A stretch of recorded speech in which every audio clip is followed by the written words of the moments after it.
Hello everyone, good morning. आज हम लोग एक नया सब्जेक्ट शुरू करेंगे जिसमें हम लोग पढ़ेंगे आज इकोनॉमिक। हम लोग कंटिन्यू क्लास किया जा रहा था, इसमें हम लोग पढ़ रहे थे पॉलिटी, लेकिन आज हम लोग एक नया सब्जेक्ट शुरू करेंगे। इसमें हम इकोनॉमिक शुरू करेंगे। इकोनॉमिक का एक सबसे इंपॉर्टेंट चैप्टर और बेसिक चैप्टर होता है जो होता है इन्फ्लेशन, यानी इसको आप बोलते हैं अपने भाषा में महंगाई।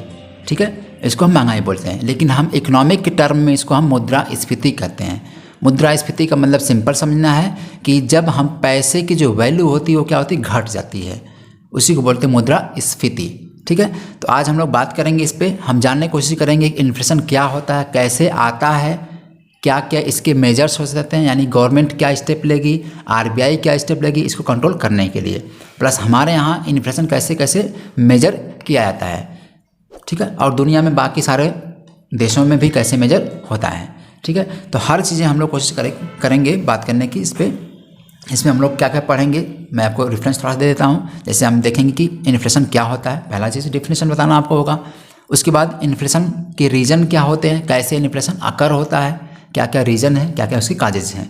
ठीक है, अगला क्वेश्चन होगा इसका इफेक्ट किसके ऊपर पड़ता है, किसके ऊपर कम पड़ता है, किसके ऊपर ज़्यादा पड़ता है, यानी पूरे ऑल ओवर इंडिया किसके ऊपर सबसे अधिक पड़ता है, और कैसे इसको तीसरा स्टेप हो जाएगा कैसे हम इसको कंट्रोल करें या कैसे इसको हम रिमूव करें। तो ये 3-4 क्वेश्चंस आपको क्वेश्चन के थ्रू किया जाएगा ताकि आपके आने वाले एग्जाम में क्वेश्चंस हल हो जाएं।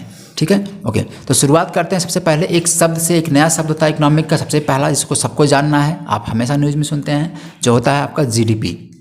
जीडीपी इसको बोलते हैं हिंदी में ग्रास सकल घरेलू उत्पाद, यानी ग्रास डोमेस्टिक प्रोडक्ट। ठीक है, तो सबसे पहले पढ़ेंगे जीडीपी क्या होती है, इसको डिफिनेशन करिए, डिफाइन बताइए। जीडीपी क्या होती है? जीडीपी में जैसे किसी देश की सीमा के अंदर वहाँ रहने वाले सभी निवासियों द्वारा एक साल में किया गया प्रोडक्शन की फाइनल वैल्यू ही जीडीपी कहलाती है। जीडीपी कहलाती है। जीडीपी का मतलब इन्होंने बताया कि जीडीपी किसी क्षेत्र के अंदर, किसी देश के अंदर, किसी एरिया के अंदर वहाँ के रहने वाले सभी निवासियों के द्वारा किया गया एक साल के अंदर कुल प्रोडक्शन की फाइनल वैल्यू, इसको बोलते हैं जीडीपी। ठीक है, फाइनल वैल्यू इसलिए रखा जाता है क्योंकि 2 तरह की वैल्यूज होती हैं। एक वैल्यूज होती है किसी प्रोडक्शन की फैक्ट्री में जहाँ पे वो बनती है, और एक वैल्यू उसकी होती है मार्केट में जहाँ से आप खरीदते हैं, यानी आपके बनने से लेके जहाँ तक हम उसका कंजम्पशन करते हैं वहाँ तक। तो इससे 2-3 टर्म बन के आते हैं। समझ में आपको समझना है कि 2-3 टर्म बनते हैं। जैसे ग्रास डोमेस्टिक प्रोडक्ट पढ़ने के लिए आपको 2-3 टर्म जानना होगा। जैसे आता है टर्म आपका कंजम्पशन, प्रोडक्शन, सप्लाई और डिमांड। ये 4 शब्द आपको ध्यान से समझना, इनका मतलब क्या होता है। इन चारों को समझाइए थोड़ा थोड़ा। 4 जो शब्द हैं, consumption, production, demand, supply. Production जो हम लोग उत्पादन करते हैं या किसी भी कार्य के ऊपर के हम पैसे कमाते हैं, या किसान अपना जो कार्य करता है खेती का, वहाँ से उत्पादन जो अनाज उत्पादन करता है वो प्रोडक्शन है। और उसके बाद वो प्रोडक्शन की वस्तु हम किसी मार्केट में या किसी फैक्ट्री में बेचते हैं तो उसकी सप्लाई होती है। सप्लाई से जो मार्केट में जाता है तो वहाँ पे लोग जो आदमी हैं या कस्टमर हैं उस वस्तु का कंजप्शन करते हैं, और उपभोग जिसे बोलते हैं हम। ठीक है, डिमांड होगी तो सप्लाई होती है, डिमांड के हिसाब से ही सप्लाई होती है। अगर सप्लाई नहीं होती है तो डिमांड बढ़ जाती है। ठीक है, 4 शब्द आपने समझा। एक शब्द था आपका, पहला सबसे समझना है कि सप्लाई, डिमांड, प्रोडक्शन और कंजम्पशन, 4 शब्द होते हैं। इनमें आपको इन्होंने बताया, अच्छा प्रयास किया, अच्छा है, कोशिश करना है, प्रयास करना है, डरना नहीं है। ठीक है, कोशिश करते रहना है। अब डिमांड, सप्लाई। डिमांड का मतलब होता है कि हमारे द्वारा जब हम कोई ज़रूरत पड़ती कोई चीज़ की, खरीदने की या खाने की, तो हम क्या करते हैं, मार्केट में जाते हैं। ठीक है, यानी हमसे क्या हुआ, डिमांड बनी। जितनी डिमांड बनेगी उसी के हिसाब से प्रोडक्शन होता है, तब मार्केट में वो चीज़ें मंगाई जाएंगी। जिसकी डिमांड नहीं होगी वो चीज़ें मंगाई नहीं जाती हैं। ठीक है, तो हो गया ये डिमांड और सप्लाई। सप्लाई उसी हिसाब से होगी जब आपकी डिमांड, जितनी डिमांड है उसके हिसाब से तो सप्लाई होगी। सप्लाई में कुछ इंस्ट्रूमेंट यूज होते हैं, जैसे आप जितने भी सोर्सेज यूज करते हैं सप्लाई करने के लिए, कहाँ से, फैक्ट्री से लेकर के मार्केट तक, उसके बीच का जो सोर्सेज यूज करते हैं उसको बोलते हैं सप्लाई प्रोडक्शन, या सप्लाई का सिस्टम है ये। ठीक है, सप्लाई हो गया। इसके बाद जहाँ फैक्ट्री में आप चीज़ें बनाते हैं, प्रोडक्शन करते हैं, वहाँ हो गया वो प्राइमरी। ठीक है, वहाँ से लेके आपके घर तक, आपके मुंह तक जो चीज़ें आती हैं वो चीज़ें क्या हो गई, सप्लाई कहलाती हैं। ठीक है, डिमांड कहाँ पे हुई है, आपके यहाँ हुई है, और सप्लाई वहाँ से मतलब मार्केट से या कहते हैं कि प्रोडक्शन हाउस से, वहाँ से फैक्ट्री से, कंपनी से मार्केट तक आएगी, उसको बोलेंगे सप्लाई। ठीक है। कंजम्पशन हम आप करते हैं, चीज़ों का उपभोग हम आप करते हैं, उपभोग करते हैं तभी डिमांड बढ़ती है, और डिमांड बढ़ती है तो सप्लाई करनी होती है, और सप्लाई करने के लिए आपको क्या करना होगा, प्रोडक्शन करना होगा। ठीक है, समझ में आ गया। तो सीक्वेंस वाइज आपको देखना, पहले प्रोडक्शन होगा, इसके बाद प्रोडक्शन तभी होगा जब डिमांड होगी, ये भी चीज़ें हैं। ठीक है, प्रोडक्शन हुआ तो इसके बाद सप्लाई होगी, सप्लाई होगी तो फिर मार्केट में जाएगा सामान, सप्लाई होकर मार्केट से फिर आप खरीदेंगे मार्केट में, तो आप क्या करेंगे, उसको कंजम्पशन करेंगे, उसका कंजम्पशन करेंगे। ठीक है, चारों वर्ड समझ में आ गए। ठीक है, ये आपका ये सब कहीं न कहीं एक इन्फ्लेशन को घटाने बढ़ाने में रोल इसका निभाता है, सब चीज़ें होती हैं। ठीक है, ओके, ये पहला हो गया, समझ में आ गया ना। अब जीडीपी दो तरह की होती है, जीडीपी हम दो तरह से कैलकुलेट करते हैं समझने के लिए, लेकिन जो हम यूज करते हैं अपने इंडिया के लिए वो जीडीपी यूज करते हैं, जो उसको आपने डिफिनेशन देख लिया। तो जीडीपी दो तरह के समझना है। एक जीडीपी होती है वहाँ पे मापी जाती है जहाँ पे फैक्ट्री है, जहाँ पे बन रहा है, जहाँ प्रोडक्शन हो रहा है, उसको बोलते हैं GDP at factor cost, GDP at factor cost, वही प्रोडक्शन जहाँ पे हो रहा था। दूसरा होगा जीडीपी एट मार्केट प्राइस या मार्केट कास्ट, यानी एक जगह पे हो गया जहाँ पे जीडीपी निकाल रहे थे आप, जहाँ चीज़ें बन रही हैं वहीं जीडीपी निकाल लिया आपने। ठीक है, अभी आपने देखा ना फाइनल गुड्स एंड सर्विस जो है उसका वैल्यू, फाइनल वैल्यू, तो आपने वो वैल्यू उस सामान की, उस चीज़ की आपने जहाँ बन रही वहीं देख लिया, एक हो गया। इसको बोल देंगे जीडीपी एट फैक्टर कास्ट। और फिर उसको फाइनली उसमें जो भी सब्सिडी वगैरह देना है, टैक्स देना है, इनडायरेक्ट टैक्स, डायरेक्ट टैक्स, जो भी टैक्स लगना है उस वस्तु पे, यानी वैल्यू एडिशन करके फिर हम उसको कहाँ भेजेंगे, मार्केट में। तो मार्केट में जो उसकी वैल्यू निकलेगी वो क्या होगी, उसको बोलेंगे जीडीपी एट मार्केट कास्ट या प्राइस। ठीक है, दोनों में अंतर क्या हो जाएगा कि वहाँ पे और यहाँ पे दोनों में डिफरेंस मिलेगा ही, कौन ज़्यादा कौन बड़ा होगा, मार्केट का, क्योंकि उसमें क्या हुआ है, वैल्यू एडिशन हुआ, टैक्स जुड़ा है, वैल्यू एडिशन हुआ है। टैक्स जुड़ता है लेकिन सब्सिडी माइनस होती है, सिंपल चीज़। जब किसी चीज़ में देखेंगे तो वहाँ से यहाँ तक के बीच में टैक्स जुड़ता है, सरकार का टैक्स जुड़ता है उसमें। ठीक है, क्योंकि वैल्यू एडिशन होता है तो टैक्स जुड़ना कंपलसरी है। ठीक है, जैसे मार्केट देख लीजिए कि चिप्स आप खरीदते हैं मार्केट से, तो आप चिप्स, आलू का दाम अलग होगा, उसमें कुछ वैल्यू एडिशन किया गया। ठीक है, मसाला डाला गया, तेल डाला गया, छाना गया, उसको पैकेजिंग की गई, तो इस तरह से वो क्या, उसमें वैल्यू एडिशन आपने किया और फाइनली आपके हाथ में 5 रुपये का चिप्स मिल जाता है। ठीक है, यानी वो वैल्यू एडेड होता है, उसका वैल्यू एडिशन हो चुका होता है। 5 रुपये का वो आलू, एक ही आलू है, उसका दाम 1 रुपये 2 रुपये मैक्सिमम होगा, लेकिन उसमें एडिशन करते करते चिप्स का दाम 5 रुपये हो गया, 2 रुपये का आलू 5 रुपये मिल रहा है। ठीक है, इसको वैल्यू एडिशन कहते हैं। समझ में आ गया। तो एक शब्द आपने सुना कि जीडीपी एक्ट फैक्टर कास्ट, जहाँ प्रोडक्शन हो रहा था वहाँ पे जीडीपी एक्ट मार्केट कास्ट। ठीक है, दोनों समझ में आ गया। तो जीडीपी क्लियर है, ओके। अब इन्फ्लेशन का सबसे पहला रीजन क्या होता है, इन्फ्लेशन होता क्या है। सबसे पहला क्वेश्चन आपका यही कि इन्फ्लेशन होता क्या है, इसको डिफाइन करिए।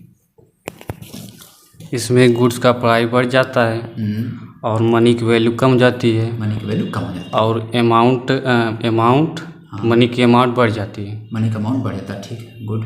और सामान का अमाउंट, इसमें भी सामान तो सेम रहेगा। ठीक है, वेरी गुड, बहुत बढ़िया। यानी इन्फ्लेशन किसे कहते हैं, इन्फ्लेशन का मतलब दो सेंस समझना आपको कि किसी भी वस्तु का जो सामान है, वस्तु, उसका दाम क्या हो गया, बढ़ गया है। इसका मतलब अब आपको मान लीजिए प्याज का दाम 20 रुपये है, ठीक है, प्रेजेंट टाइम में, लेकिन इन्फ्लेशन की वजह से इसका दाम 40 रुपये हो गया, 50 रुपये हो गया। इसका मतलब इसका प्राइस क्या हुआ, बढ़ गया।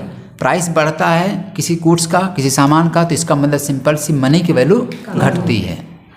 ठीक है, यानी प्राइस के दाम बढ़ा, गुड्स के दाम बढ़ा है तो मनी की वैल्यू घटेगी। इसी कंडीशन को क्या बोलते हैं, इन्फ्लेशन। ठीक है, अब इसी को कंट्रोल करने के लिए सरकार उपाय कुछ करेगी या कुछ आरबीआई करेगा, यानी एमपीसी बना के करेगा। ठीक है, तो सबसे पहले आपने समझ लिया कि इन्फ्लेशन क्या होता है, अब कोई दिक्कत नहीं है। अब आते हैं रीजन, क्या क्या कारण होते हैं इन्फ्लेशन लाने के, इन्फ्लेशन किस कारण से आता है। ठीक है, इन्फ्लेशन के रीजन है जैसे गुड्स की प्राइस बढ़ गई और मनी की वैल्यू कम हो गई। ठीक है, ये डेफिनेशन है इसकी। हाँ, और गुड्स की प्राइस रीजन जैसे मतलब गुड्स की प्राइस अगर बढ़ेगी तो उसमें 2 रीजन होंगे, डोमेस्टिक और इंटरनेशनल। डोमेस्टिक में होगा क्लाइमेट चेंज हो गया, प्रोडक्शन कम हो गया, सप्लाई बैरियर हो गया है, और डिमांड ज़्यादा हो गया है और टैक्स भी ज़्यादा हो गया है, तो इसका मतलब इन्फ्लेशन बढ़ जाएगा। और दूसरा इंटरनेशनल में आएगा कि इंपोर्ट एक्सपोर्ट, मतलब इंपोर्ट की प्राइस बढ़ गई है। इंपोर्ट ड्यूटी लगा दिया गया है, इससे इंपोर्ट सामान ड्यूटी बाहर से मंगाना दूसरे देशों से वो महंगी हो गई, तो आप क्या महंगी मिलेंगे। और अगर इमरजेंसी लग गया है तो भी इन्फ्लेशन, जब इमरजेंसी है तो सामान मंगा करके बेच रहे हैं, जैसे आपने देखा यूक्रेन और रसिया में कुछ सामान हमारे इंडिया में महंगी हो गई। ठीक है, वेरी गुड। और इसमें टैक्स ड्यूटी भी लग जाएगी, जैसे वैट।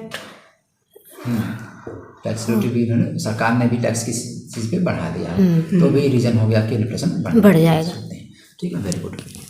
अभी आपने देखा कि रीजन्स क्या क्या हो सकते हैं। इन्होंने बताया कि डोमेस्टिक और इंटरनेशनल रीजन दोनों काम करते हैं। डोमेस्टिक में इन्होंने बताया कि कुछ नेचुरल रीजन भी होते हैं, जैसे क्लाइमेट चेंज हो गया, बरसात हो गई, ओले पड़ गए या बाढ़ आ गई, ठीक है, बहुत ज़्यादा, तो आपका प्रोडक्शन ख़राब हो गया। आपने फसल बोया मन से बढ़िया से सब कुछ यूज करके अपना, लेकिन नेचर की वजह से, डिजास्टर की वजह से फसल आपकी रद्द हो गई, तो प्रोडक्शन कम हो गया।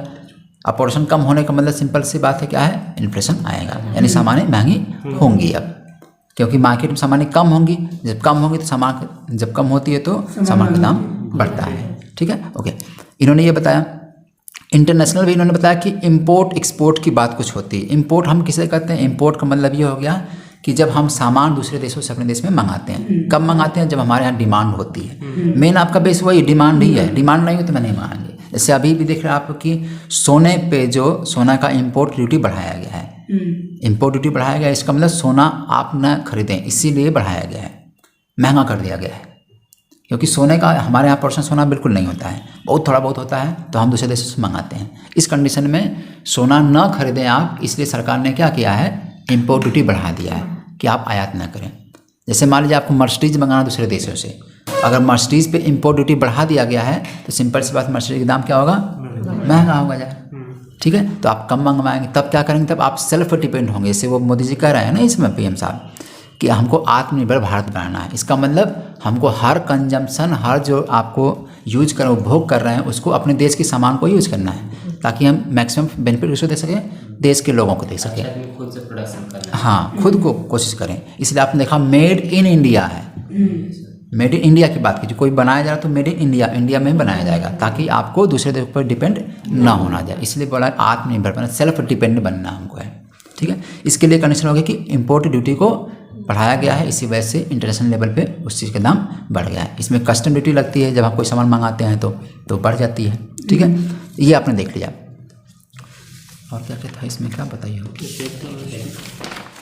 टैक्स वगैरह भी बढ़ जाता है, रॉन्ग पॉलिसीज़ वगैरह भी है ना इसी में, है ना।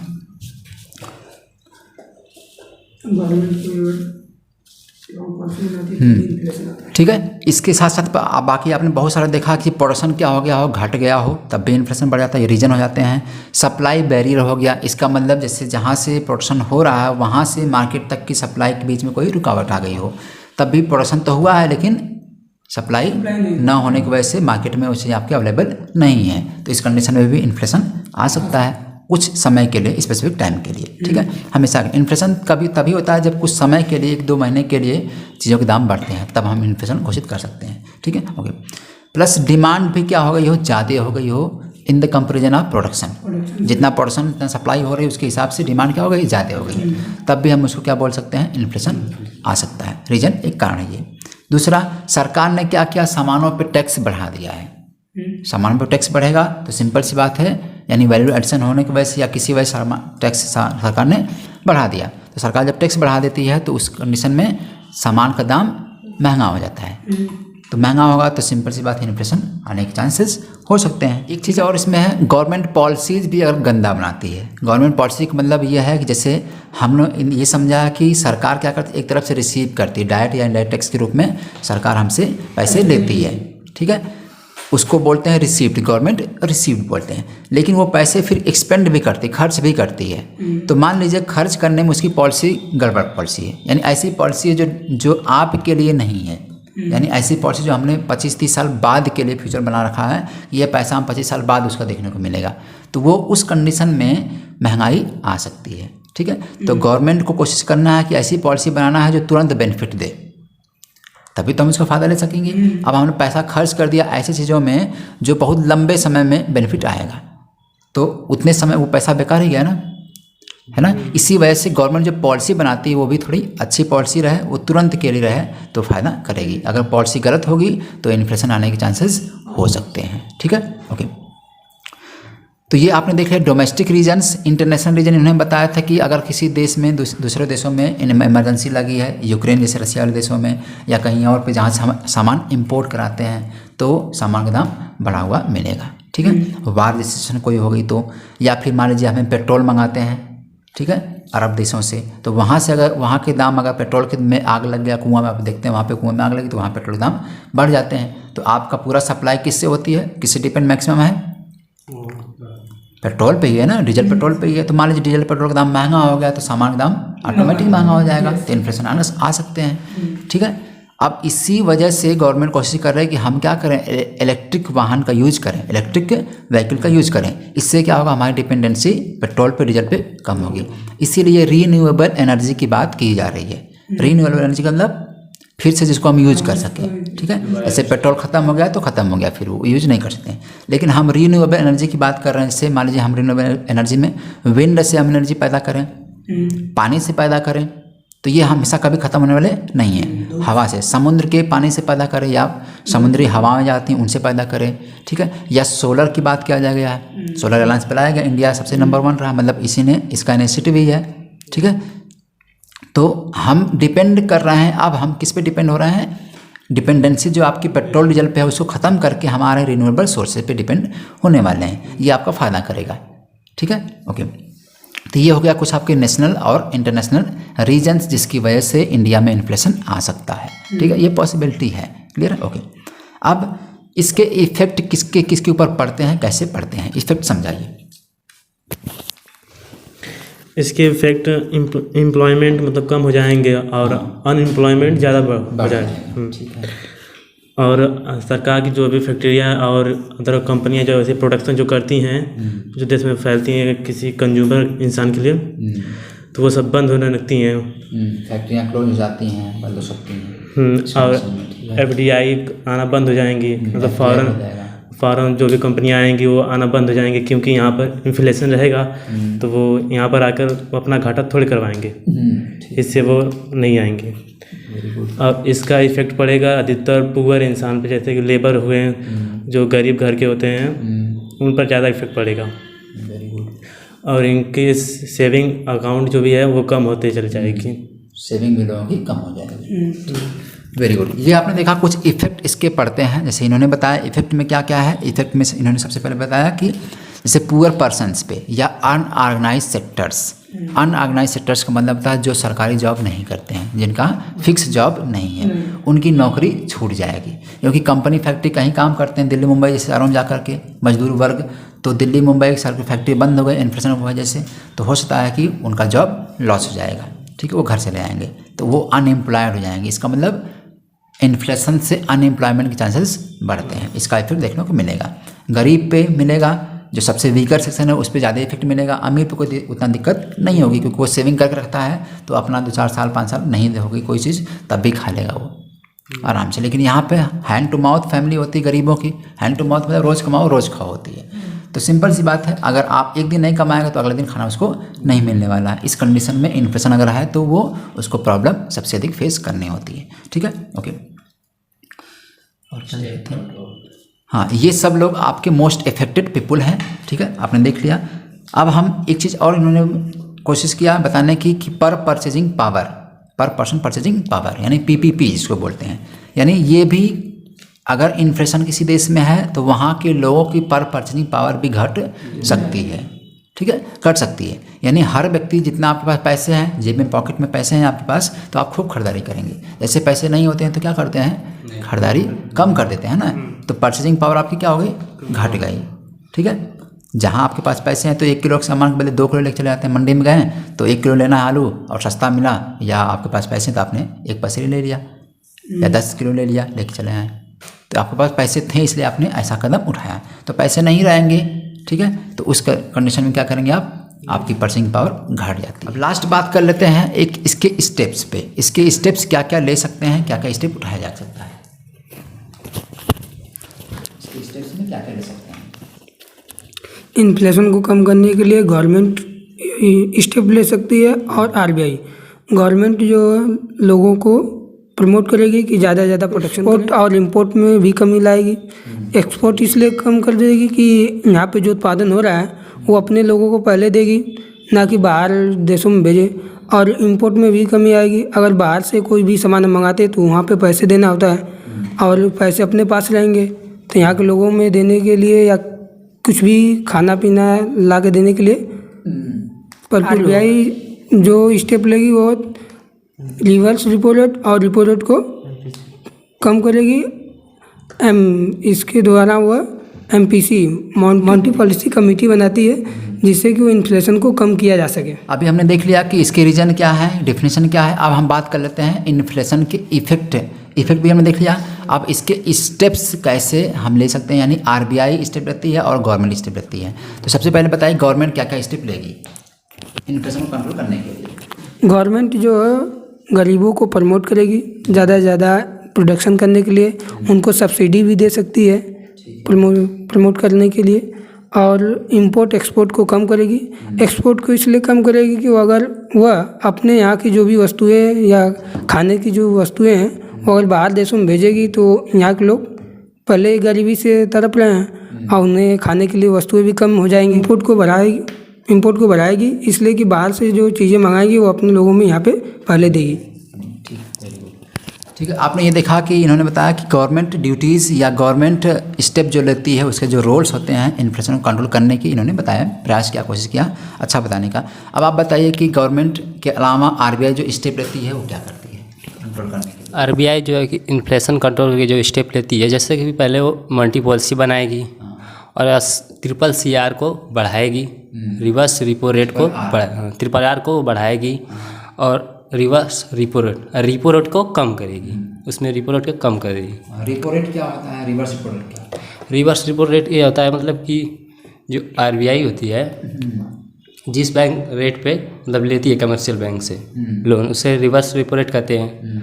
और रिपो रेट में जो आते हैं जिस रेट पे आरबीआई कमर्शियल बैंक को लोन देती है उसे रिपो रेट कहते हैं। और इसमें आरबीआई के संबंध में जैसे कुछ टर्म है SLR, स्टैट्यूटरी लिक्विडिटी रेशियो, मतलब ये है कि कमर्शियल बैंक को अपने पास कुछ पैसा तरलता बनाने के लिए रखना पड़ता है। और दूसरा शब्द है CRR, कैश रिजर्व रेशियो, ये है कि कुछ पैसा जो है आरबीआई के पास रखना पड़ता है इसको, कमर्शियल बैंक को। और एक है बैंक रेट जो कि आरबीआई सेट करती है कमर्शियल बैंक के लिए। अब होता है कि बेस रेट जो है कमर्शियल बैंक जो होती है पब्लिक को जो लोन देती है वही base rate commercial bank set करती है। आरबीआई इसको कहती है कि आपको इतना ही सेट करना है बेस रेट, हाँ, पब्लिक को इतना ही, इससे नीचे नहीं देना है आपको। ठीक है, वेरी गुड। इन्होंने बताया, अच्छे से एक्सप्लेन किया स्टेप्स जो आरबीआई लेता है। सबसे पहले इन्होंने बताया कि मॉनेटरी पॉलिसी बनाएगा, मॉनेटरी पॉलिसी बना करके वो RR और CRR को या RR या RRR को कम ज़्यादा कर सकता है। अब RR का इन्होंने बताया कि RR क्या होता है, जिस रेट पर कमर्शियल बैंक को लोन दिया जाता है, जिस रेट पे कमर्शियल बैंक पैसा पाता है, ठीक है, उसी को बोलते हैं RR, ठीक है, रिपो रेट। एक होता है RRR यानी रिवर्स रिपो रेट, जिस रेट पर कमर्शियल बैंक क्या करता है, पैसा देता है, किसको देता है, आरबीआई को, उसको बोलते हैं रिवर्स रिपो रेट। इस कंडीशन में क्या होती है, किसको फ़ायदा किसको नुकसान होता है, समझाइए।